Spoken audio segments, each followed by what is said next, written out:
Check, check, check. All right, if everyone could take a seat or get wherever they're comfortable.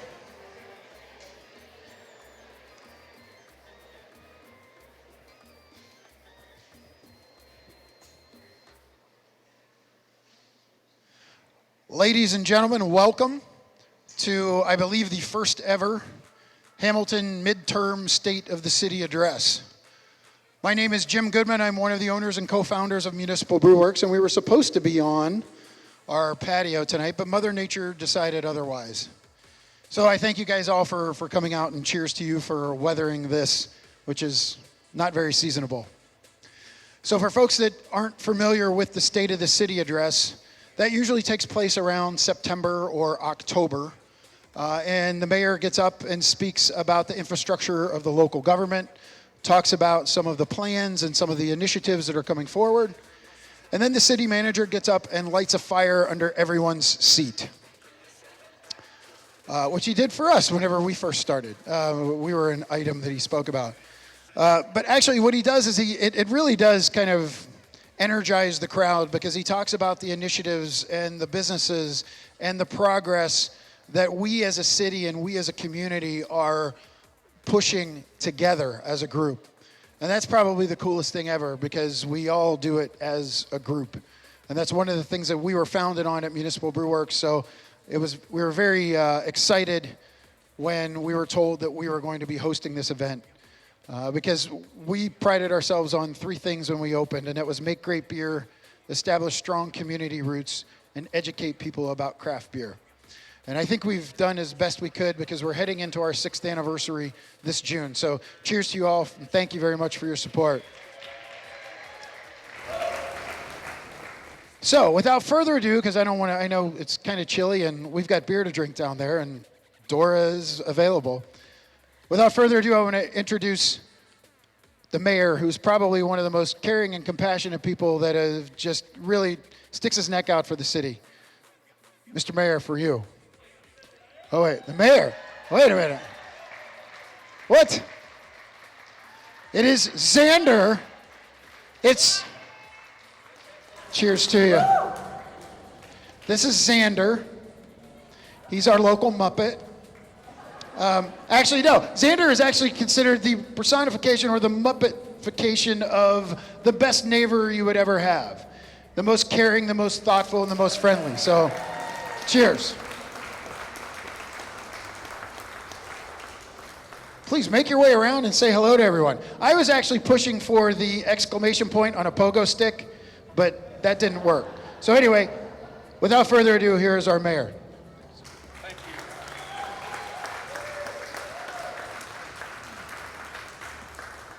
All right. Hey, Xander, turn around for a minute, would you? You know, you're a warrior. You're a poet.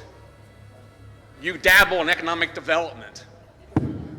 Most importantly, you are the 17-strong neighborhood mascot. How about a round of applause again for Xander?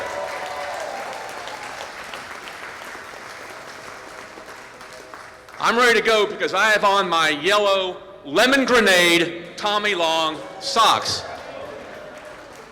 But first, I want to welcome some visitors I believe that we have here from the American Chamber of Commerce. They're here in Hamilton. They're at Municipal Brewworks tonight, and they're hosting what's called Stomach on the Road. But first, let me introduce your Hamilton City Council members: Vice Mayor Michael Ryan, Councilmember Eric Pullman, Councilmember Carla Fear, Councilmember Tim Knabb, Councilmember Susan Vaughn, A Train, and Councilmember Joel Lauer.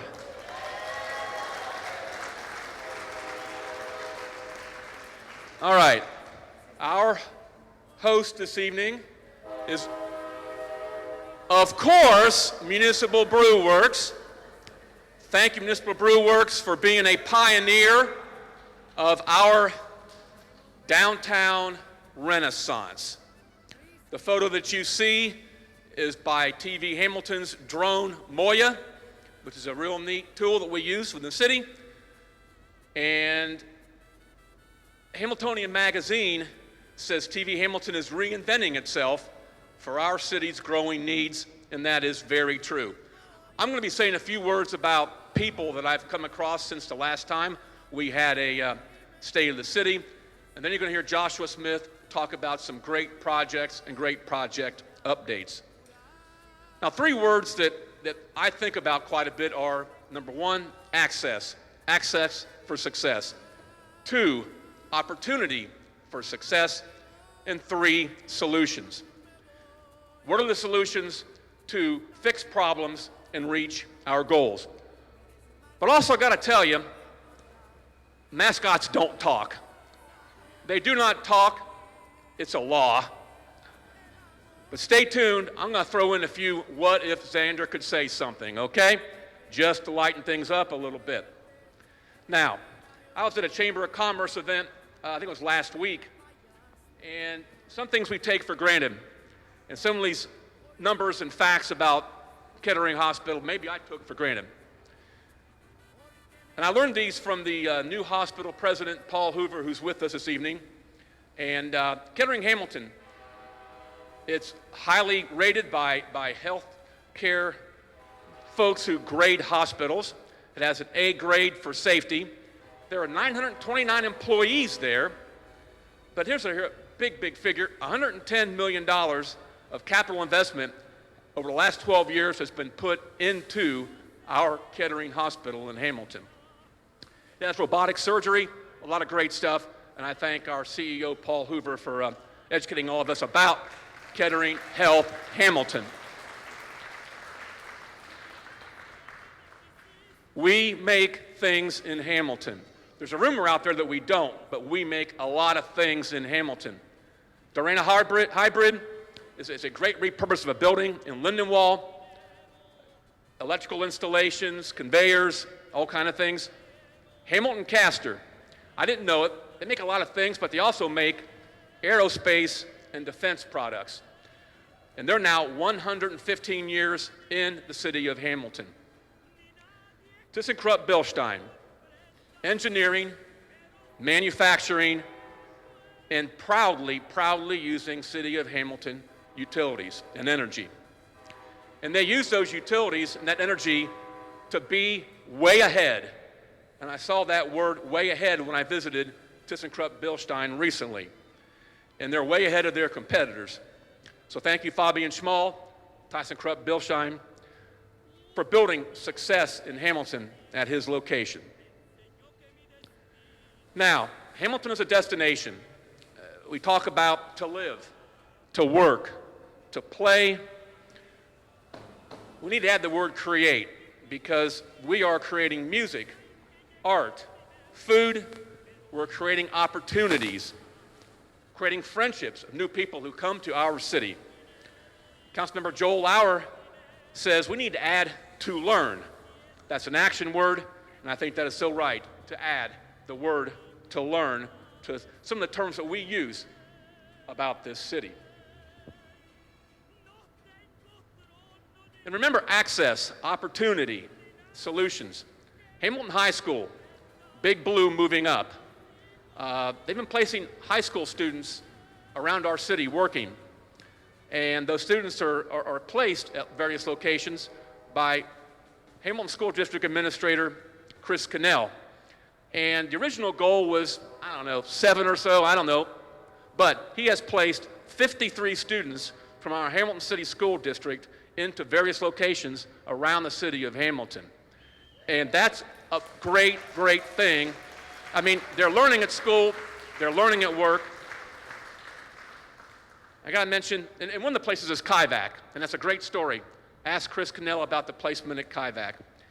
Baden High School, growing and expanding the Baden experience. And that includes using our City of Hamilton CHIPS intern program successfully. One you may not know about is a group. It's located in Hamilton.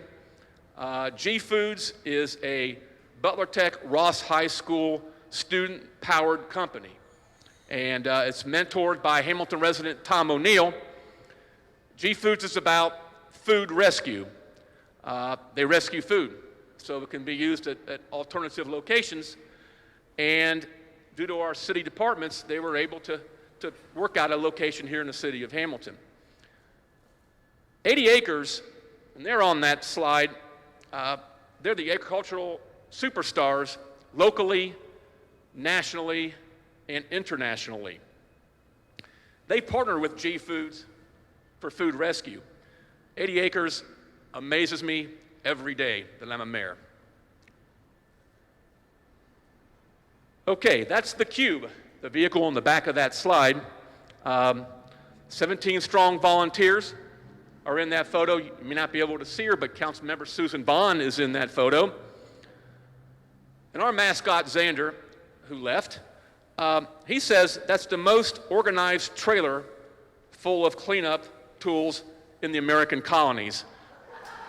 Okay, I'm glad some folks got that one. I was worried about that. Okay, 17 strong.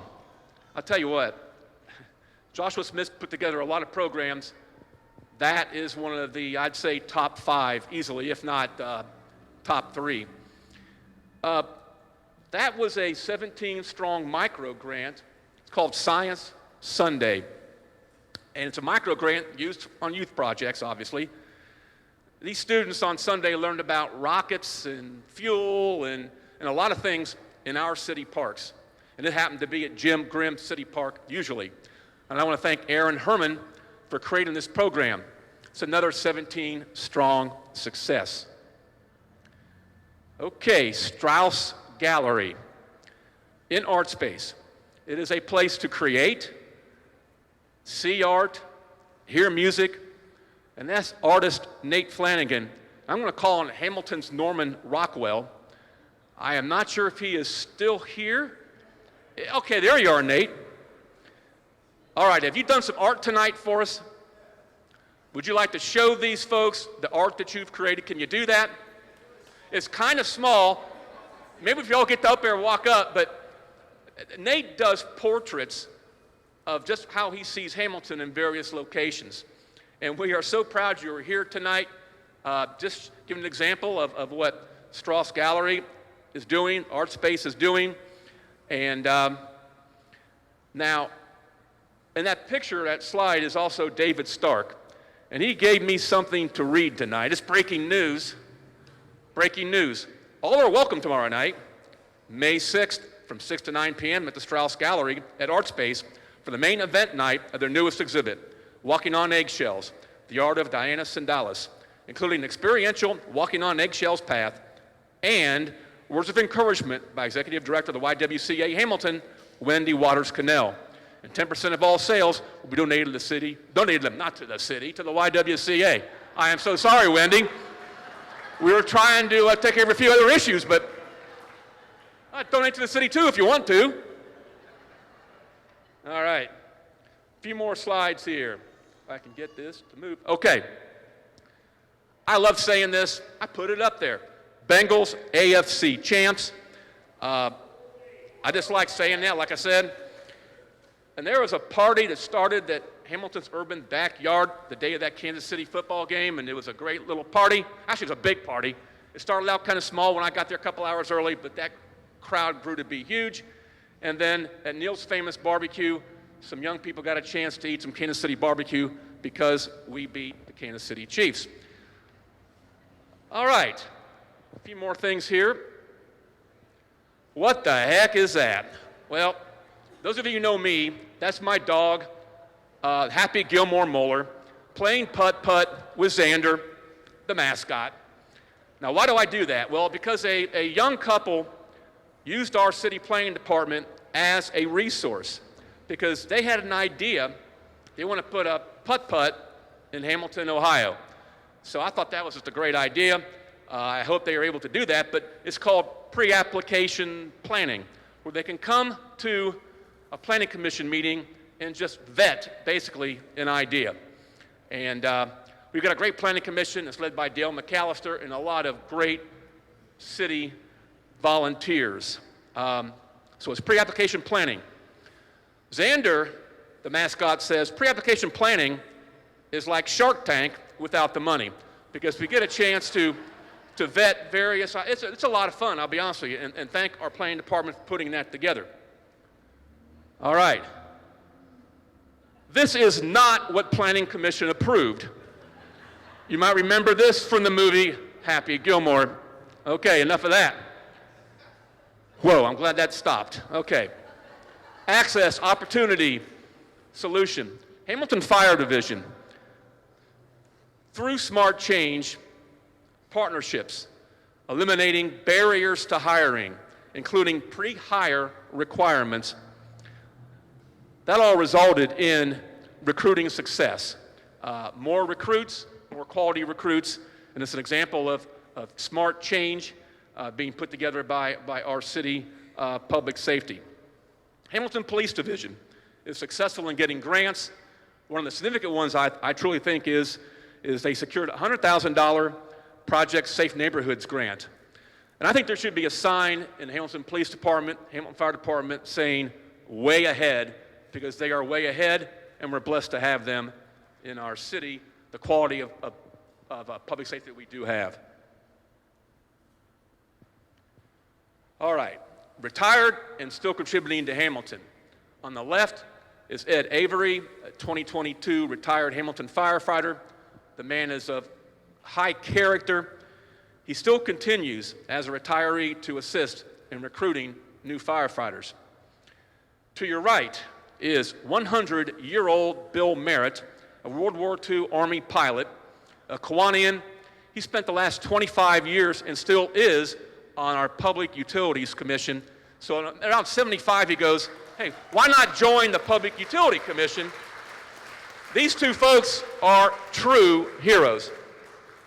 Okay, challenges. We need to face challenges, stare them right in the face, and start making some changes. Traffic, I mean, it's pretty obvious. How to calm it down in certain areas. Where to clear up traffic congestion. Where to put North Hamilton Crossing. Youth activities. If you talk to them, and I think we should definitely listen to them, they are asking for more things to do, more activities, so we need to think about solutions for our youth to keep them busy.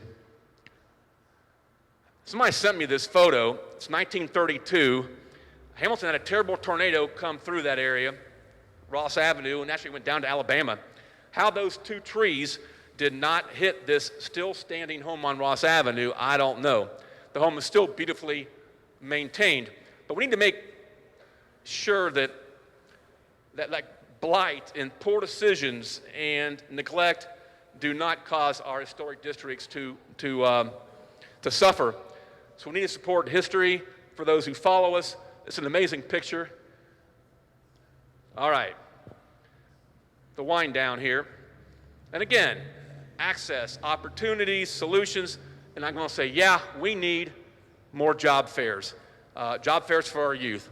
I want to thank HYPE, the Ha Ha Group, Tano's Bistro, Spooky Nook, and others for this job fair. All right, I'm going to say it, opportunity again.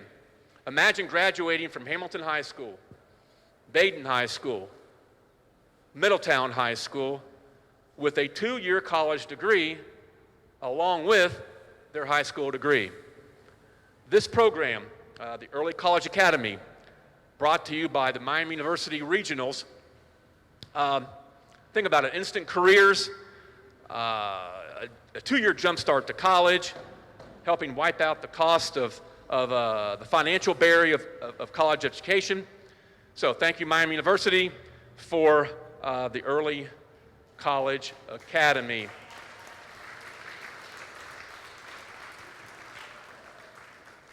These young folks just visited City Council last Wednesday. They're from Brookwood Elementary School. And if you're close enough and you look at the faces of those young people, they are proud about what they're doing. They're having fun. They're happy. Those expressions are truly priceless. But also look at the faces of the City Council members. Why? Because I think they're learning things. That's Vice Mayor Ryan, Councilmember Lauer, Councilmember Knabb. Even Councilmember Eric Pullman was smiling throughout that event. He usually smiles, well, sometimes, but he smiled a little bit during that. But Councilmember Lauer, and I did visit Brookwood Elementary. These students know robotic codes. I mean, it's amazing stuff. They know real-life problem solving using Legos, and it's the real deal. And they're definitely all-stars with an all-star teacher, Christine Bunger. All right. Okay, why the trees? According to city arborist Dave Bieneman and our Hamilton Tree Board, we're going to get 20 giant sequoia seedlings planted in our city, on our properties, in our city parks. And that's some amazing stuff, I'll tell you what. Never thought sequoias might be able to be growing in Hamilton, Ohio. But it's part of a research project. So there's research done inside our manufacturing companies, there's research done outside at our parks, and that's great. And I'm out one last Xander, not Xavier, I love Xavier basketball, but Xander says, why not Hamilton, exclamation point. We need to say that a lot, why not Hamilton? Now, and on a sad note, there's some giant sequoias of our city's history who have passed away recently, and I feel a duty to give you their names again. Mayor, preservationist, architect Ann Antonin passed away very, very recently. Vice mayor, businessman, a true gentleman, Jim Noonan, and also coach, teacher, Don Gillespie. May they rest in peace. All right, for my last slide, the last time ever I may be able to do this. Okay. I still have not seen Steve Timmer and Xander in the same room, in the same place, at the same time. I don't know. Connect the dots. I don't know. But we'll just let that one just roll. But we are so proud of the picture on the right-hand side, because at that last council meeting that we had on Wednesday night, Steve Timmer was being told by Councilmember Carla Fear, it looks like I cut Jim Fitton out, sorry about that, Jim Fitton, that Hamilton's newest park will be named Steve Timmer Park in the city of Hamilton.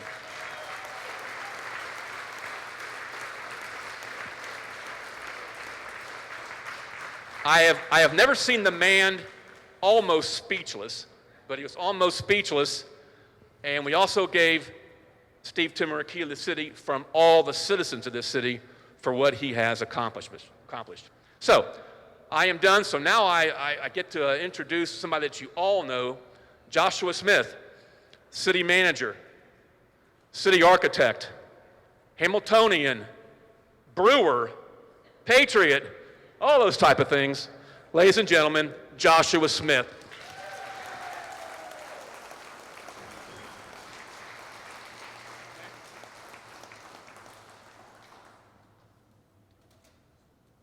So the mayor told me that we're going to go casual to MBW, wear some jeans. Apparently, I went a little bit more casual than he did. So I told him tonight that when we do this again in October, it's a beach theme to make sure he is dressed appropriately for that. So trust me, you don't want to see that. But at the October 2021 State of the City address, we talked about Rome wasn't built in a day, but they were putting a brick or laying a brick every single day. And I think this is a great time to have a midterm State of the City address, because we can continue the bricks that have been laid since last October, and I think some of them will bring some pretty good excitement from the crowd. I know the mayor's already mentioned Jim Noonan, but bricks is more about bricks and mortar buildings. It's also about people that are building our community. Even though I never worked directly for Jim Noonan, everything I knew of Jim Noonan was just a tremendous person who loved Hamilton and will sorely be missed. But bricks are also businesses. And MBW, in the very beginning of the downtown, at least during my time, the downtown Renaissance, laid a brick when a lot of people did not believe that downtown could sustain a business like they did. So what Jim and Sean and Mark and that entire group did was so catalytic for what we see in the downtown. And And so let's just thank MBW for a second, not only for hosting, but for being here and being such a great corporate citizen. Cheers to those guys.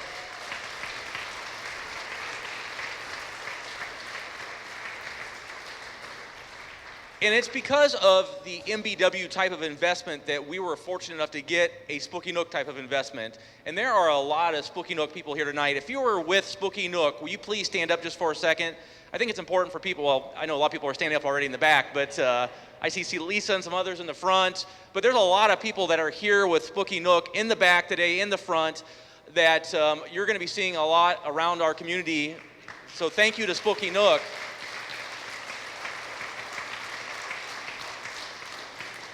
And again, it's because that, and there's so many, obviously, too many to even begin listing, but so many businesses that have been here for a long time, that have come in recent years, that are coming next.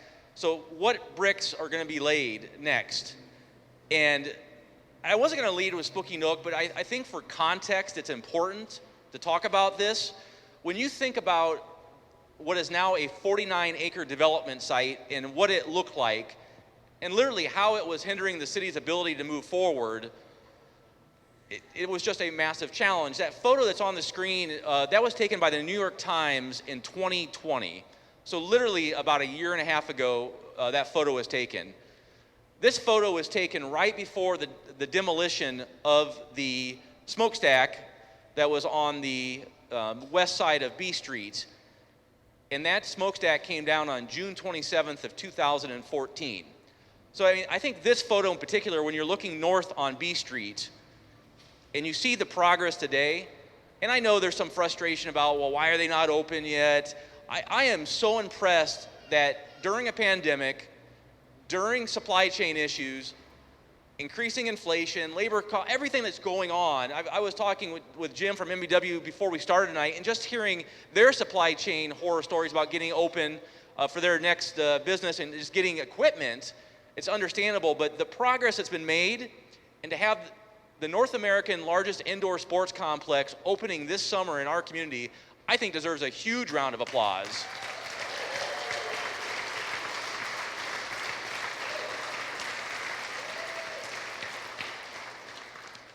The first floor of the hotel, Lisa, is open a week from tonight. Is that correct? So the first floor of the hotel is open 1 week from tonight. The conference space, that's a part of the hotel side. There's just a picture I took last week from there, just to give you a sense of what that looks like. I mean, it's just amazing when you see the building. I remember walking through the entire building when it was being auctioned in 2012 and thinking how sad that was that when Peter Thompson came to Hamilton in 1891, he came not to build a paper facility, he came to build housing. And in 1891, there was a national recession, and he had to pivot. He went from building housing on the river to building a coated paper company to support the other paper companies. So it was a rather long-winded way to get to my next brick, but the company that built the paper-making machinery for them was Black & Clausen, which was directly on the other side of the river. And when you think about what that footprint is, when you really look at it in aggregate, you have almost a similar site that you have on the Spooky Nook side. And I can tell you tonight that the city has been actively engaged with a development company on that site. And unfortunately, I can't say everything, but I can tell you what the vision is for that property. And it is hotels, it is residential, it's office space, it is they're planning on a grocery anchor. It is going to be a massive development that they believe is going to be a $300 to $350 million development over the next 5 years.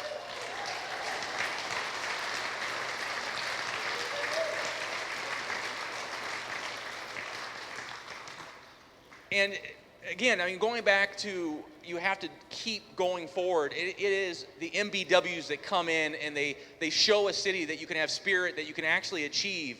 And that helps other things like a Markham to be built, and then the different businesses that go into the Markham and all that. It just, I mean, it's just incredible to see the continuation and the resurgence of what's happening. You look at BECKETT paper. So you think about the corridor just from the intersection at MLK and High Street going north. BECKETT paper, they are moving forward with their tax credit application. It gets submitted this fall for both federal and state historic tax credits. I'm not sure how easily it is for you to see that site plan, but they are going to preserve many of the large buildings. It also has townhouses that are included on a couple different areas. So you have some new construction mixed in with some construction that's been around for probably over 140 years. The actual residential units are going to be incredibly unique. If you look at the drawing in the top right-hand corner, look at the window opening, and that is what they told me was a 5'8" human standing in that window opening. Look how huge those window openings are and how unique those residential units can be. So you think about Spooky Nook spending $150 million. You have across the river another $300 to $350 million investment. You have another $50 million investment here. And one that we've not been hearing a lot about, but they've been relatively quiet, is the former Ohio Casualty Complex. By the end of this year, they will have spent $20 million in the last 6 years in that building. Currently they have about 75 to 80 apartment units. They'll have 200 by the end of the year. They're going to have at least 10 commercial spaces. But the one thing that I just love about this community, Brad Baker from Pinball Garage was telling me he's been working, there's Brad right there, telling me he's been working with these guys, I didn't know it till tonight, to have possibly another storefront in there. But here's IRG out of California working with Brad Baker out of Hamilton, Ohio, who collaborates with everyone. But that is our power, that is our strength, is that we work together so well. I got so many announcements tonight, I'm getting excited, but I didn't have bourbon this time, but I did have a new beer that I'm going to talk about in a second. But then you come a little closer, and Jody and his team have been working on this 2.8-acre site that's currently a parking lot. Again, I mean, we're actually slowing down a little bit. We have a proposed, where's Jody at? How much are they talking? What's the investment on that site? 35? $35 million. And we're actually slowing down because we want to make sure it's the right use with everything else that's going on in that corridor. So just that one corridor alone, I mean, we're talking $500 million of investment probably the next 5 years. And again, none of that happens without everything else that's happening. It's such a virtuous cycle. But tonight, Third Eye Brewing, is Tom Schaefer, is he here? There he is. Tom is opening his second Third Eye Brewing location in Hamilton. MBW and Third Eye have collaborated on a beer called the Route 4 Revival. I may or may not have already drank one prior to tonight. But this is what I love about Hamilton, is that we have Fretboard, MBW, Third Eye, and the fact that we have, instead of being competitive, we work in a very collaborative fashion. We're so excited to have you guys here. Thank you for the investment on Route 4, which is at the old Pepsi bottling plant. If you can picture where that's at Route 4, it's a catalytic investment. Route 4 is a corridor that needs investment, and we just love the fact that Third Eye is going to be an anchor on Route 4 for the city of Hamilton.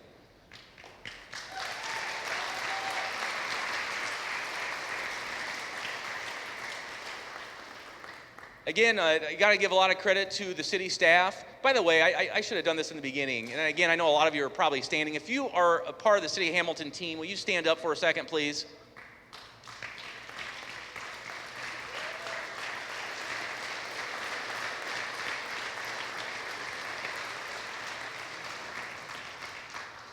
This community, I mean, this community is blessed for many reasons, but I can tell you the fact that you have a team that works as hard as they do it's very unusual in city government to have people that literally are at every event, that work nights, weekends, nonstop, and it's because of them, solely because of them, that we have the progress that we do. But U.S. Bank, Jody and his team have entered into an LOI with a company that's literally across the United States. First floor retail restaurant, upper floors office use. We think it's a great mix for High Street. We're excited about reactivating that iconic building. You know, U.S. Bank has moved some of their offices. They're under construction right now at the former Elder Bremen building, right next to where United Heartland is opened. We sincerely appreciate United Heartland relocating their offices to downtown Hamilton. Ambiance, this will be located just past Walgreens as you enter town on 4 and High Street. Again, it should be a nice addition to that corridor. Schuler-Benninghofen, I think this is probably a classic example of how the city government works. We were trying to buy this building, otherwise we knew that the fate of the building was going to be similar to what we've seen in other big empty industrial buildings, broken windows, weeds, people setting, arsonists essentially setting on fire, which we've had in many of our empty buildings. And, unfortunately, before we could get to the project, it went into bankruptcy. But instead of giving up on it, we had a lot of staff people work on this relentlessly to work with the receiver where the property ended up with. We truly think that we should have it out of receivership and into city hands in the next month or two. But again, do we have a plan for it? We do. We've been working with Schuler-Benninghofen, or the Bloomfield-Shawn group on the Schuler-Benninghofen to come in and do a mixed-use project, about 100 apartment units, 20,000 square feet of commercial space. They're still engaged, and we're super excited because we know that Lindenwold, especially at that intersection, that this would be super catalytic to revive the Lindenwold business district. The mayor mentioned DARANA Hybrid. Who is familiar with this company, just out of curiosity? I mean, they're somewhat off the radar, but again, they're a Lindenwold company. They relocated from Memphis, Tennessee, and they've invested $17 million into this facility. There used to be Fabridyme, if anyone recalls that project or that building, and they do racking systems for Amazon, Kroger, a lot of the Fortune 500 companies. But they employ local people. They've made a huge investment in Lindenwold. And this is important because we talk about the virtuous cycle. If we want restaurants, if we want other amenities in other areas of town, we have to have employment that supports it. And DARANA Hybrid, the mayor, myself, several of the Hamilton team were out there last Friday doing a tour because they're contemplating a very, very large next phase. We're very excited about that also. The train depot, I know it's been in and out of the news cycle probably for the last year to 14 months. There's activity, and like almost every project I think I've worked on since I've been in Hamilton, none of them are easy. Every one of them has environmental issues, every one of them has real estate issues, everyone has financial issues, but where there's a will, there's a way, and hopefully you'll see that thing jacked up in about 30 or 45 days and rolling down the road a little ways and get put on a new foundation.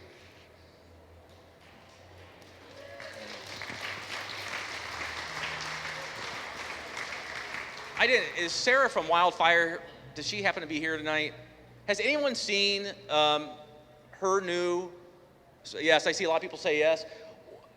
This was what we were told was a tear down when the Markham project was going on. This building had to be acquired. So this is just to the north of the Central YMCA. It was we had to close the alley, so the city had to acquire the building.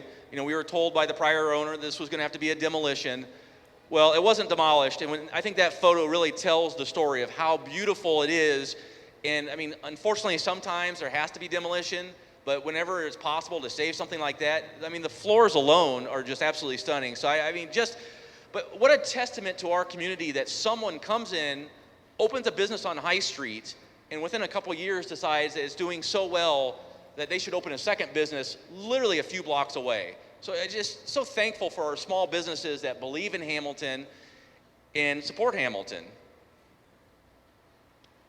We talked about Brad. He's going through a large expansion right now, hopefully another expansion across the street. But it's just, again, it is, when I think about what people find cool about our city, Pinball Garage is always like in the top 5 that I hear from people all the time. Look at that.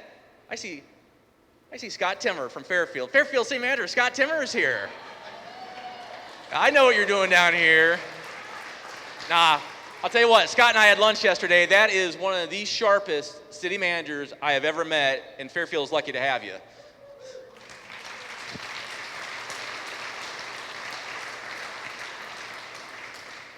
You walk right down the alley, Journal Alley right here, you'll pop out on the other side, and you'll have Luke's Custom Cakes. How thankful we are to have Luke downtown. The picture on the right is the expansion that they just recently completed. So they went from the storefront to they expand into even more production space. But, I mean, Luke's doing an incredible job, and that was him and his mom, by the way, in that photo. Former Fire Station 27 on the east side of Hamilton is Tide Pool, a nonprofit. I mean, I love that bathroom. They're doing a great job of, again, of preserving historic, iconic structure in Hamilton. The Poorhouse, which is over at the Markham, they are having a friends and family event tomorrow. I'm being told that they should be open early next week to the public. I mean, that's exciting. So every commercial space now is fully leased at the Markham. And again, Brad Baker was telling me earlier tonight that he was instrumental in getting the Poorhouse to come here. It's been a longtime friend of his, and it's just, I mean, it's just amazing how we can keep multiplying businesses based on who are coming into Hamilton.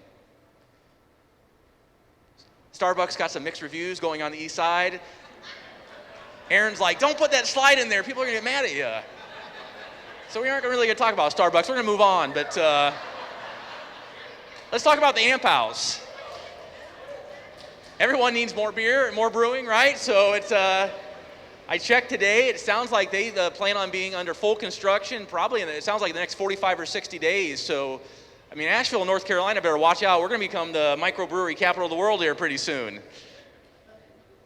ODW Logistics, I know I've told this story before. I'm not gonna spend a lot of time on it, but ODW could have gone anywhere they wanted in Southwest Ohio. The fact that they stayed in Hamilton, they grow in Hamilton, they invest in Hamilton, but more importantly, their people get involved in Hamilton. You see them at the concert series, you see them at Operation Pumpkin, you see them everywhere. And that is the true value of a company like ODW. I mean, they're tremendous all on their own, but the fact that they're so involved in our community really, really makes a huge difference. And I'm gonna run through some of these real quick. I know the mayor touched on some of these, and he talked about how Hamilton makes things. I truly believe a lot of people in Hamilton don't realize the manufacturing strength that we have in Hamilton. So Vinyl Max, vinyl windows, and other products, they just did almost a $20 million expansion, adding 150 new jobs. Oh yeah, I forgot I had Main Street too. Let me go to Main Street first, and then we'll go back to the industrial expansion. But so Agave and Rye, they filed their demolition permit last month. They turned in their full set of plans today. You'll see demolition first, then construction. They're not demolishing the front building, just the back building, where they're going to put their kitchen. But I mean, when you think about, I should probably go back to that slide for a second. When you think about Main Street and already what's happened and what's coming in the next 12 months, it's just, I mean, it's exciting. I mean, High Street, I think, has a vibrant mix, a great mix of uses. But when you think of Agave and Rye coming to Main Street, their sister restaurant, Papi Ocho's, which will be going across the street from the Agave and Rye. When you think about the Rossville Flats, 76 apartment units, they're gonna have 2 commercial units, including a wine bar. This is new. So this is an existing wine bar out of Greater Cincinnati that's coming up. Can't say their name just yet, but they have signed their LOI. The Frost Factory has already been announced, so you'll have the Frost Factory on one side, the wine bar on the other, Papi Ocho's, Agave and Rye, the 513 bar, not even a block away. I had a good conversation with Jay Davis just last Friday. I know he's itching to get going on that project. I got Brian and Kelly in the front row tonight, High Main Laser Works. But for those of you that can see this, and I encourage you to come up afterwards if you can't, they're making a lot of their products on Hamilton. Now, 10 years ago, 11 years ago, actually, heck, it's only been 12 years ago when I started as city manager, I remember the only thing I ever saw with a Hamilton logo on was a bumper sticker and it said, Hamilton, the city that offers you nothing. And I thought it was a joke, and then I saw like 10 of them like in a day, and I'm like, this must not be a joke. But I mean, that just tells you how much people love Hamilton. I mean, they literally are starting a business, and it's revolving around Hamilton logos, Hamilton memorabilia. So thank you, Brian and Kelly, for the investment. Again, another new business on Main Street.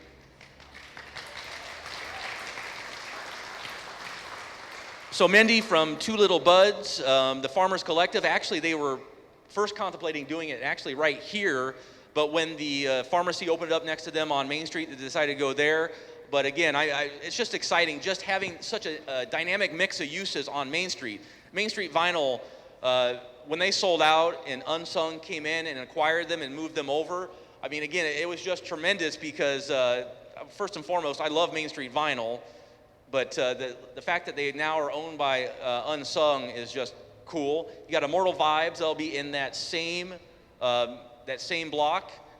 You have Time Saver, which is basically a take and go dinner. That'll be in that same block.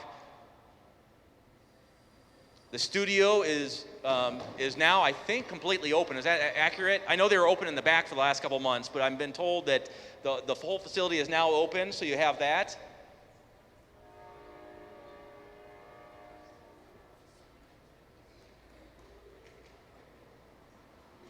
We have a new business called Loading.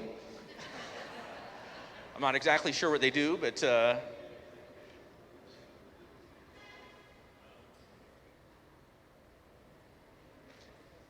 I break it?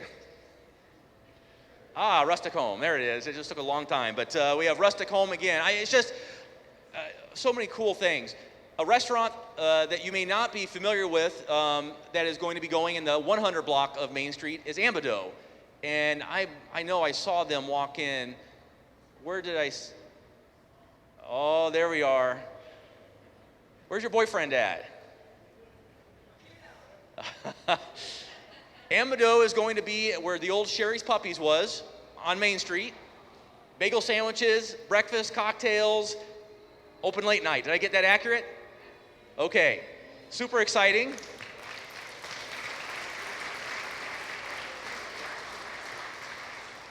We got Nick and Norm's Sidecar Bar. I know they've been working through some issues to get open, more permitting type issues, but it should be happening quickly.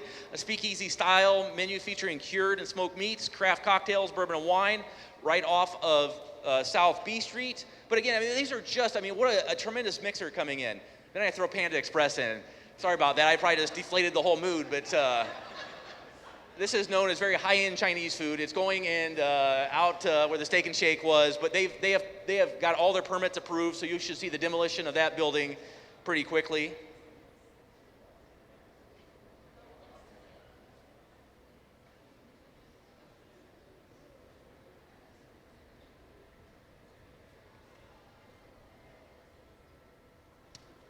Bigby Coffee opening a second location at the old Domino's Pizza. They've pulled all their permits. So, I mean, you're going to see a lot of construction. Jersey Mike's has just announced they turned their permits in today, or the building plans in today. They're going to be going in that shopping center where Kroger is on the west side.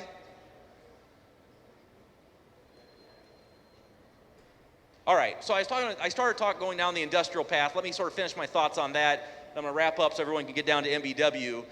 But when we talk about green, obviously it has many different meanings, but when you think about having probably one of the most advanced urban agricultural farms in the entire world in Hamilton, Ohio, and what they can do in terms of food production is incredibly green. When you think about SAVOR, which just invested $72 million in the west side of Hamilton, and the fact that they have a net zero waste objective, I mean, that is incredibly green. When you think about BILSTEIN, who just recently went 100% carbon-free at their facility in Hamilton, and by the way, they are our second largest private employer now in Hamilton with almost 900 employees. I mean, we are really building a very green story in Hamilton, Ohio. We have 3 charging stations that will have actually 2 charging stations at all 3 locations, so a total of 6 that should be open by the end of this month. We have aggressive plans to open many more, but we're telling a very green story. Obviously, the hydroelectrics allow us to claim green and legitimately be green. Between our power generation and our water, we have really an incredible story, and a lot of these companies are coming to Hamilton because of the power and the water that our utilities provide. So we are really strategically having conversations about how do we keep pushing that direction, because I remember someone telling me once, by going green, you're saving green, but, and it's very true. All right, my final slide. So, why? Why the strong push on economic development? Why the strong push on amenities? And it really comes down to something very simple. Most citizens, they want the basic services, and they want the basic services done well. They want public safety. They want public safety to have the appropriate equipment. They want public safety to respond. And the one thing that I'm going to give City Council tremendous credit on in the last couple of years, they have pushed incredibly hard at advancing a lot of the equipment that was aging in our public safety fleet. I mean, in the last 3 years, we've spent over $1.5 million just in fire capital equipment alone. We'll spend probably another $2 million in the next 3 years in fire capital equipment. These are fire engines and medics primarily, but you need money to pay for that. Public safety is about 70% of our general fund in terms of spending, so the only way to have the necessary revenue to fund that is through continually to grow your city. You know, we're in the process right now of designing a new justice center for our police department to get them out of the old Kroger store. And by the way, that's not what it's going to look like. Aaron said that was just a photo he found off the internet, but it was just, we're just trying to illustrate that it was going to be something. But so public safety, the other thing I hear the most about is streets and traffic. You know, the streets levy was huge for us because it gave us some additional funds to be more aggressive on some street resurfacings. And then the upper right-hand corner where that graphic is, you're going to see those signs going up. Every street that was supported through the street levy is going to have a sign on it so you can clearly see what those streets are.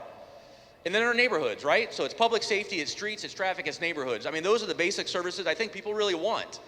And we have to be able to fund them. So a lot of these efforts are probably, for a city, more aggressive than most cities, but for us, it's how do we really get our community to where our residents want it. And with that, do not forget, May 20th, 21st, Big River Get Down with David Shaw, Hamilton's own David Shaw. Thank you for being here tonight. Thank you, Adam Helms, for putting this on. And thank you all for coming out on a very rainy night.